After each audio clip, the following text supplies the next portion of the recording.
माशाल्लाह face beauty माशाल्लाह check करो, बिल्कुल तोते वाली कार माशाल्लाह फेस ब्यूटी सो माशाल्लाह। और वाइट गदरी अख दे माशाल्लाह खूबसूरत चीज़ ने।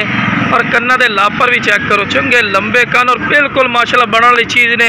और डबल हड्डी दे झालर वेखो माशाल्लाह, थल्ले तक माशाल्लाह झालर आ रही है। ये माशाल्लाह लोले बच्चे होंगे पे माशाल्लाह, उस तरह माशाल्लाह चीज़ है माशाल्लाह। तो मूँह जना दो दांत 2022 की कुर्बानी तो लगता है बड़ा तेज़ है यार, 2023 की कुर्बानी तो लगता ही नहीं। सॉरी सर जी, 2022 की माशाल्लाह कुर्बानी तो लगता है पी है, 2022 की कुर्बानी तो माशाल्लाह लगता ही नहीं। और माशाल्लाह डबल हड्डी छे पी है। लाओ ऐसा माशाल्लाह चीज़ चेक करो, हाइट कद माशाल्लाह चेक करो, इस तो बाद क्वालिटी माशाल्लाह नहीं हो। लाओ ऐसा माशाल्लाह खूबसूरती और हुसन माशाल्लाह चेक करो, एन वादन खूबसूरती माशाल्लाह। बकरी के पीछे लगा खड़ा है माशाल्लाह, ता करके थोड़ा गुस्सा होया खड़ा है पी। डबल हड्डी माशाल्लाह गोश्त दा भरा ने। तो A+ क्वालिटी के माशाल्लाह वेल ची A+ ने, बिल्कुल कुंडली वाले सिंह चिपटे, चंगी लंबी वेल चे, चमकदार पशम चे माशाल्लाह। ते पैर वेखो किड्डे मोटे पौड़ों के माशाल्लाह, हुसन वाली चीज़ है। सही भी जरा टोर के विखाओ ना, पैर बने जरा टोर के विखाओ। सही भी जरा टोर के विखाओ ना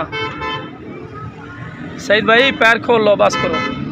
ला ऐसा माशाल्लाह खूबसूरत चीज़ है, एक्टिव तेज बड़ा माशाल्लाह ज़्यादा है।